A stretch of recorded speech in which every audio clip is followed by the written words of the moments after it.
Olá, estamos aqui de novo, né, com a Paola e a Lígia, que são colegas que preenchem o Espaço Cuidar com seus trabalhos diferenciados. Como eu gosto bastante do movimento, da troca, dos encontros, o Pode Cuidar é mais um dos movimentos para tentar comunicar o que a gente tem feito dentro do Espaço Cuidar em Alphaville. E nesse todo movimento que a gente faz na área Psis, acho que eu acabo fazendo na minha vida também. E foi de uma forma bem despretensiosa, como são os colegas que chegam até o Espaço Cuidar, que chegaram até mim, a Paola e a Lígia. A Paola, através da nossa colega Nutri, que nos acompanhou numa live e entendeu que o Espaço Cuidar traduzia o que ela queria. E elas têm uma parceria num outro bairro e chegaram até Alphaville através desse movimento.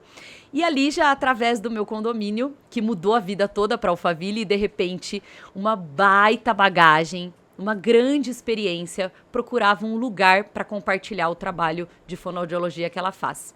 Então, bem-vinda, meninas. Quero que vocês utilizem desse espaço para tentar comunicar o que vocês têm feito, como foi chegar no espaço e contar um pouquinho quem são vocês. A Paola, queria que você contasse um pouquinho, né? A Paola é a psicóloga comportamental que está no espaço, né? Eu tenho essa afinidade com a abordagem em psicanálise, mas eu sentia muito falta de ter uma colega da comportamental, porque muitos trabalhos eu acredito que se beneficiam dessa experiência. Então, a Paola foi quem chegou com essa bagagem sensacional, uma formação muito legal na área, que ela vai contar melhor do que eu, e que tem colaborado muito em trabalhos de terapia comportamental. Acho que ninguém melhor para contar isso do que você, né? Sim. Thaís, muito obrigada, primeiro, pelo convite de estar aqui com você nesse Pode Cuidar. É um prazer estar aqui com vocês. Tem sido também o mesmo prazer estar com vocês dentro do espaço. Uhum. Eu cheguei agora, vai fazer um ano. Agora, em outubro, vai fazer um ano que eu estou nesse espaço. E eu tenho, assim, para mim tem sido muito, muito bom, muito prazeroso, muito gostoso estar com várias colegas e poder trocar. Vou contar para vocês um pouco assim da minha experiência, de como eu comecei, saí da faculdade, comecei um aprimoramento em saúde mental e lá eu ainda estava mais tendenciosa à psicanálise, mas lá, como eu atendia muito a saúde mental, eram casos mais graves, eu acabei conhecendo a terapia comportamental e acabei me apaixonando por essa área e me aprofundei e estou aí, fui me especializei primeiro na abordagem, depois em outras áreas da psicologia comportamental e estou aqui hoje fazendo atendimentos nessa abordagem. Acho que a Paola traz duas práticas que eu valorizo bastante. Tanto a terapia comportamental, que eu acho que se muito bem indicada, tem muito resultado, quanto o trabalho de orientação vocacional, né? Quando ela se apresentou para mim e contou, eu acho que é um trabalho extremamente pontual, né? Porque ele tem um projeto de começo, meio e fim, mas também é uma forma do sujeito, às vezes, que resiste a entrar num processo mais íntimo de troca, se aproximar de uma relação terapêutica. Então, eu acho que seria bem legal também, Paola, se você conseguir compartilhar com os nossos ouvintes, né, do Pode Cuidar, o que é esse trabalho, quem é o colega, quem é o paciente que chega, por que eles procuram do trabalho de orientação vocacional. Já no Espaço Cuidar, ela fez vários e a gente teve um excelente feedback aí dos resultados. Então, acho que é mais uma prática, né, do psicólogo que ali ocupa. Sim. Bem, para começar falando um pouco sobre a orientação vocacional, a orientação vocacional eu sou psicóloga, também escolar, eu trabalhei 14 anos em escola, e nessas escolas que eu trabalhei, é uma rede de colégios, eu fui convidada para coordenar um projeto de orientação vocacional com jovens. E aí eu comecei daí a orientação vocacional, me aprofundar. Então, eu tive muita experiência acompanhando as salas que começava, né? O projeto era um pouco diferente, não era só no terceiro com aplicação de testes, mas ele acontecia desde o 9º ano e até a 3ª série do ensino médio. Então, eu acompanhava todo esse processo de amadurecimento dos alunos. e ia fazendo as testagens, ia fazendo a devolutiva e ajudando nesse autoconhecimento dos alunos, né? Então, isso me deu, assim, bastante repertório para trabalhar com esses jovens, com esses adolescentes e, claro, eu já fazia no consultório, né, individualmente. Quando eu passo para trabalhar no coletivo, isso acaba ampliando muito e me ajudando demais. Eu comecei a trabalhar no Cuidar com orientação vocacional também, atendi vários jovens e foi realmente uma experiência bastante enriquecedora. Eu acredito numa orientação vocacional que não seja só aplicação de teste, você vai, aplica um teste e dá o resultado, mas que você faz um processo que você passa pelo autoconhecimento. Desse autoconhecimento, você aprofunda um pouquinho, vai para o conhecimento das suas próprias habilidades, né? O que você é forte, o que você tem certa dificuldade, e depois, só depois, a tomada de decisão. Então, isso enriquece muito no trabalho individual e no consultório tem sido assim. Que lugar privilegiado esse, né? De escuta, numa fase onde o jovem vem tão confuso entre os desejos e as habilidades, né? Então, acho que essa bagagem desse lugar, que veio através da escola e que automaticamente foi ocupando um lugar clínico, deve ser um dos diamantes que tem aí dentro para você poder estar diante desse outro que vem entender quem ele quer ser.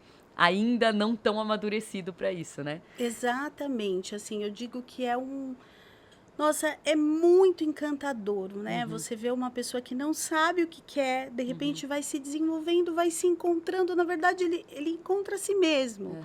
E aí decide os próprios caminhos e decide aonde quer ir, né? Vai muito além da profissão, né?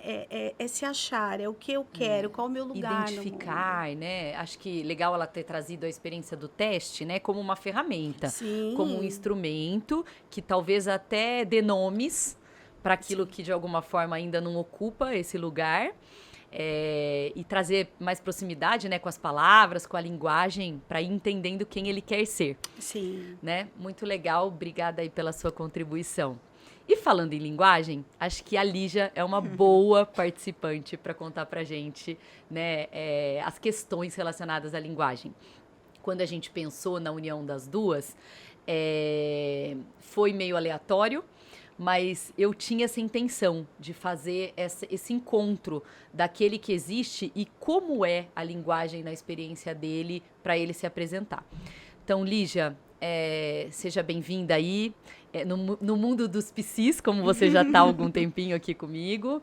A Lígia é uma fonoaudióloga muito disponível, bem afetuosa, com uma bagagem também de mais de 20 anos, trabalhando, que acho que ela pode contar melhor do que eu também. Mestre, especialista, fez aperfeiçoamento, né? Tem uma formação muito densa e está contribuindo com questões específicas e que não é do universo psi e que chega também muito perto. Né? Então, a rede nos encaminha e muitas vezes questões que podem estar afetando emocionalmente esse paciente pode estar ligado às questões da linguagem, da fonoaudiologia. Seja bem-vinda e conte pra gente. Oi, Thaís. Muito obrigada por esse espaço, por eu poder estar falando sobre o meu trabalho, a minha experiência. Eu estou aí há 22 anos na fonoaudiologia, né? Como eu disse, eu estava em São Paulo, minha área é em São Paulo, né? Comecei lá, minha vida sempre foi lá. E há 2 anos eu me mudei para cá, para Alphaville. E com isso, né, nessa correria dessa mudança, eu precisava também trazer a minha clínica para cá, né? Porque é muito complicado essa coisa de ir e voltar, né, com filhos, então é bem difícil. E aí, acho que o destino fez a gente se encontrar, né, no mesmo condomínio e trocar informações, e os nossos filhos também, né, nesse conhecimento entre eles. E para mim é muito prazeroso, porque eu pude trazer para cá todo esse meu conhecimento. Eu tenho especialização em linguagem, né? E a minha experiência também sempre foi nessa questão de aprendizado, de linguagem. Eu migrei também para uma especialização em neuroeducação, então, porque, a princípio, a minha clínica foi voltada para a parte de consultório, mas eu também iniciei numa escola. E trabalhei 19 anos numa escola, né? Como fonoaudióloga escolar. E ainda trabalho, né? Acabei migrando para uma outra escola. Ainda é em São Paulo, mas meu pensamento é vir para cá também. Então, eu tenho assim, esse conhecimento e com essa gama de alunos, de conversa com os pais, essa parte de orientação para coordenação, para reuniões, eu fui vendo que essas questões de linguagem, comportamentais, isso não era só que aparecia na minha clínica, né? Isso também aparecia dentro do ambiente escolar. E isso tinha muita relação, né? A gente precisa pensar um pouco, não só pensar o paciente, mas pensar no todo que acontece em volta dele, né? Depois eu fiz essa especialização em neuroeducação, acabei também, hoje em dia, estou fazendo um mestrado na área também, que envolve a parte educacional e de inclusão. E, aos poucos, eu venho trazendo a clínica, o meu conhecimento. Também trabalho com a parte de fala, mas tudo voltado para a linguagem, tudo voltado... Trabalho com a questão de processamento também, porque depois eu fiz um aperfeiçoamento na parte de processamento, mas sempre trabalhando esses pacientes, pensando nesse comportamento, pensando nesse desenvolvimento. Né? Pensou em fonoaudiologia, acho que você tem a agregar. Né? Você fala de vários ambientes da fono que você trabalha e passeia, né? Então acho que você traz a fono para um universo mais próximo, não só em questões específicas, mas nesse lugar da fono no desenvolvimento, né? Sim. Aonde houver falha, aonde houver a possibilidade, né, do paciente se melhorar a linguagem, acho que você tem, você pode colaborar. Sim, sim, porque tem aquela questão, né, de pensar que o fonoaudiólogo, como já vieram vários, mas o meu filho fala super bem. E não é só a questão da fala, né? A gente tem outras questões que envolvem a linguagem. A gente tem a linguagem oral, mas a gente tem a linguagem escrita, a gente tem a leitura, que são espaços também que a gente lida, que a gente tem que trabalhar. Porque a linguagem, ela vem o quê? Ela é o que vem anterior a todo o desenvolvimento da criança, né? Ela é o que começa. E a partir dela que todos os caminhos de fala, de leitura, alfabetização, vão se desenvolver. Então, é nesse sentido que eu venho aqui para ajudar. A Lígia tem uma bagagem tão legal, e aí chega num bairro, né, e não conhece ninguém para contar esse trabalho. Né? Então, o Espaço Cuidar, ele tem esse intuito, né, de quem está fazendo uma transição de vida pessoal, fazer com que esse encontro do paciente e do colega seja um pouco mais rápido, porque a gente autônomo sabe como é pesado e difícil apresentar o nosso trabalho e fazer essa rede andar. Sim. Então, para mim, é um privilégio receber colegas, né, com esse percurso, vindo ocupar, né, como a Paola e a Lígia e algumas outras, que só mudaram de bairro, mas trazem na mala uma bagagem que estão mais do que prontas para contribuir nos trabalhos que o bairro também precisa. Que é um bairro infinito, né? Sim. É um bairro onde as famílias investem, procuram, querem saber, valorizam, né? Então, assim, é muito legal, Lígia, ter podido fazer parte desse seu movimento, né? Através do seu marido com o meu, através do seu filho com o meu, através do nosso condomínio, porque eu acho que é um encontro que faz muito sentido para mim e para você. Sim. Quando a gente faz quando tá ali, né, trabalhando junto. Sim, sim. A Lígia também faz um trabalho domiciliar, porque a gente entende que ali é possível que ela faça esse tipo de troca. Então, vira e mexe, ela também ocupa um lugar além fisicamente do Espaço Cuidar, contribuindo com o trabalho dela, até facilitando, né, para as mães, sim, evitando sim. ir e vir.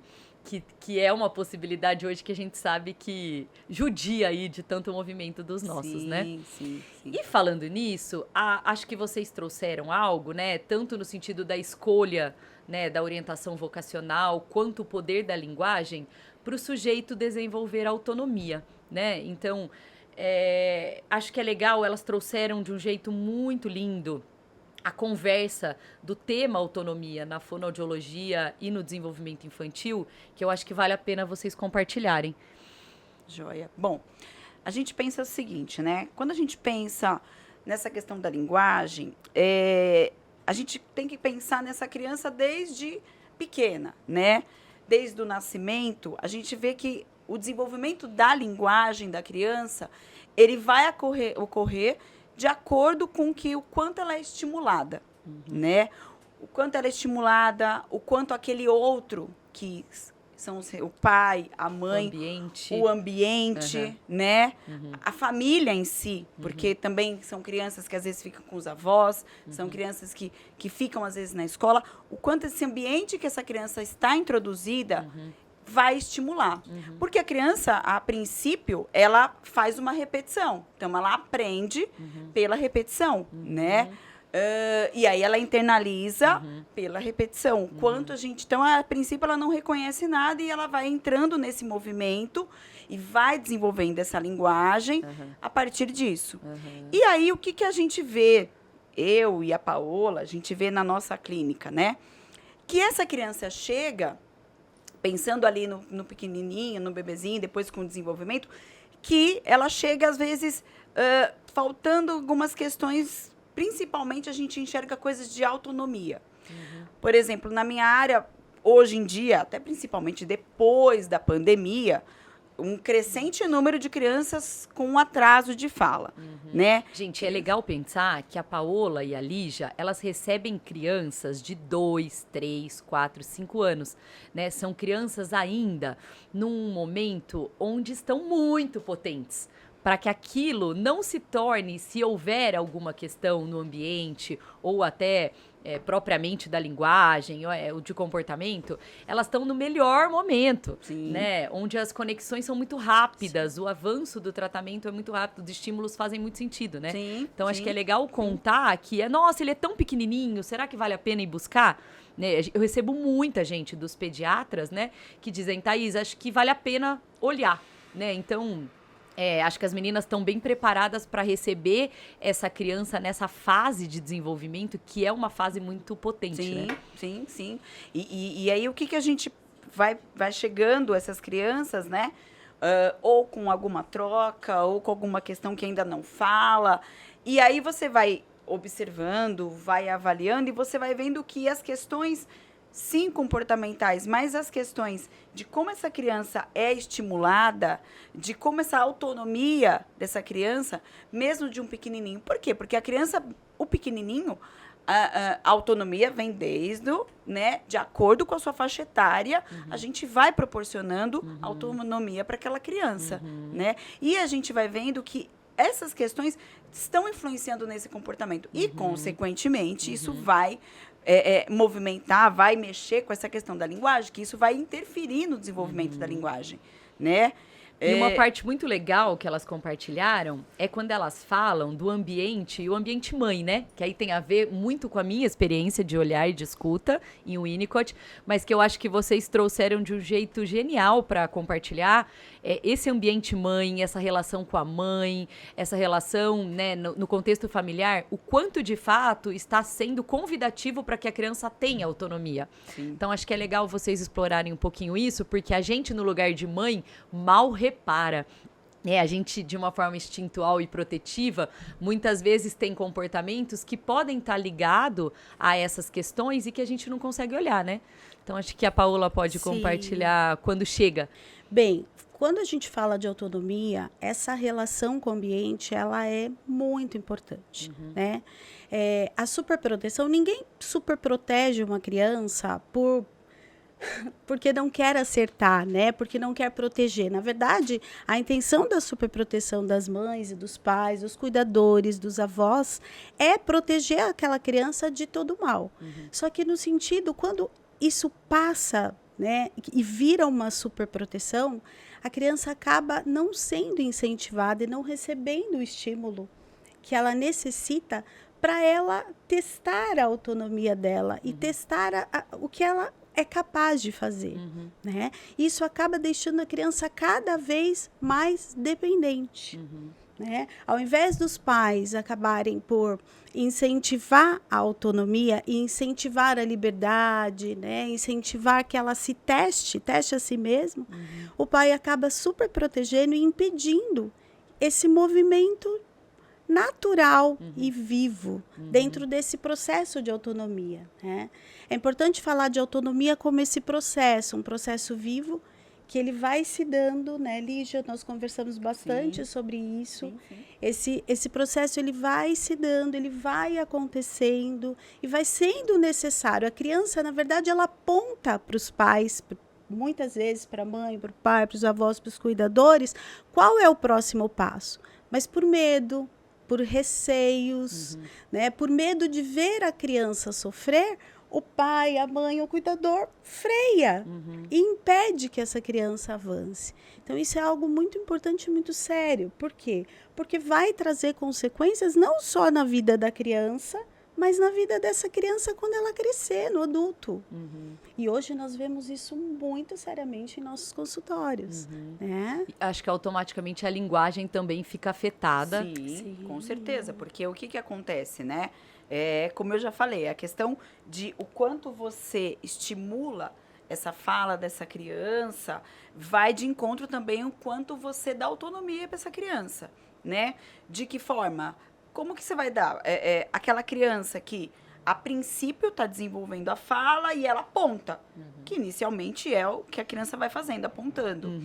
E muitas vezes a mãe, ou está em algum ambiente que a mãe está o tempo inteiro, então ela já sabe o que a criança quer. E se ela está num ambiente que a mãe vê que ela está se sentindo, entre aspas, aquilo vai ser uma prova para a criança, porque ela não consegue ainda, a mãe vai logo falar, não, ela quer tal coisa.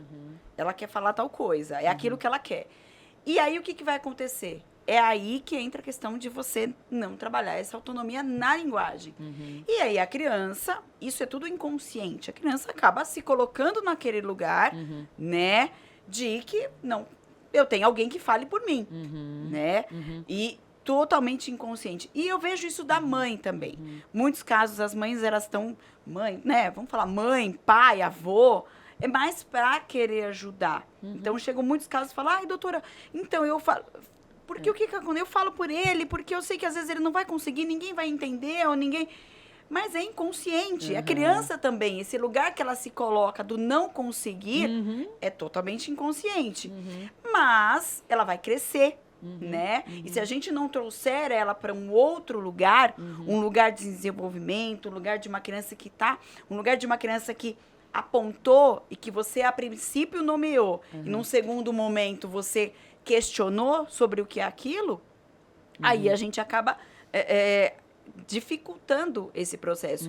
E aí, o que eu falei, a questão da linguagem vem desde lá, desde quando é bebê, desde quando você pega um brinquedinho e nomeia para aquele bebê, desde quando você fala que vamos dar banho, e aí você nomeia todas as partes do corpo do bebê, né? Você já está introduzindo, já está trabalhando essa questão de linguagem. Desde o momento que ele começa a andar e ele começa a pegar as coisas, então você já está trabalhando.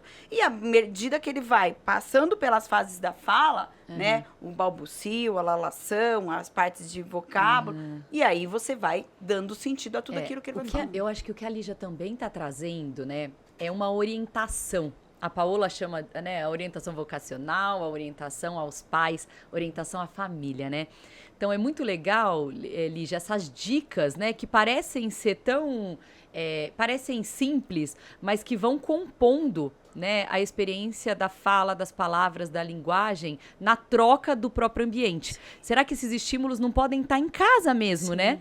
Então, vocês falam do ambiente escola, que acho que é uma bomba de estímulo, no sentido muito. do desenvolvimento, da autonomia, e que delícia, né, poder transitar na escola. Eu também tenho essa experiência por atender crianças, adolescentes, de fazer essa troca nesses ambientes, quanto a gente ganha estando por perto.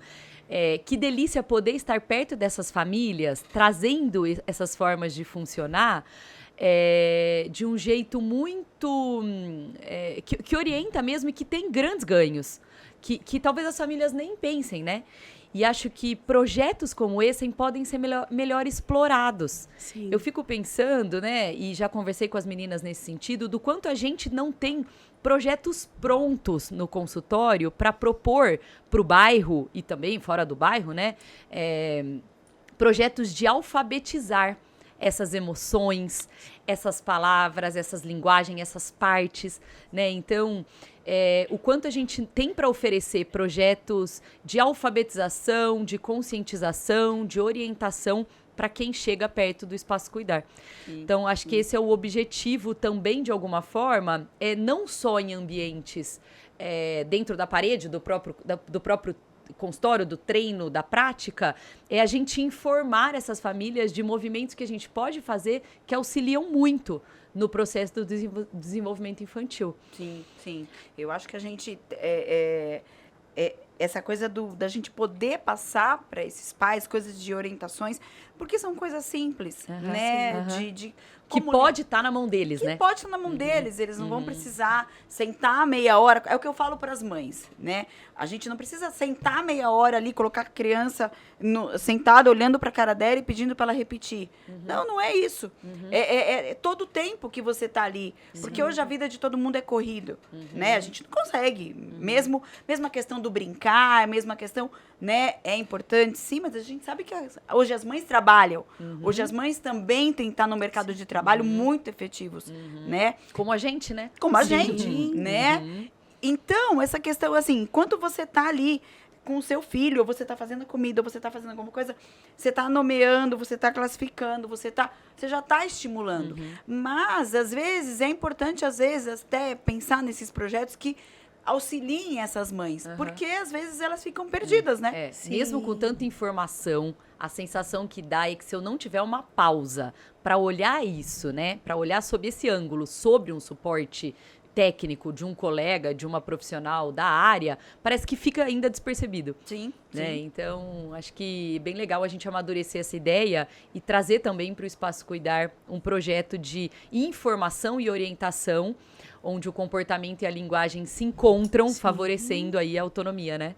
Sim, com certeza. Na verdade, acho que o grande desafio, né, Lígia, é criar um ambiente que seja estimulador para a criança e que estimule a autonomia, que os pais consigam fazer a criação desse ambiente, né? Acho que esse é o objetivo. E também ser divertido estar nesse ambiente, né? Aproveitando as oportunidades do dia a dia, da rotina mesmo. Sim.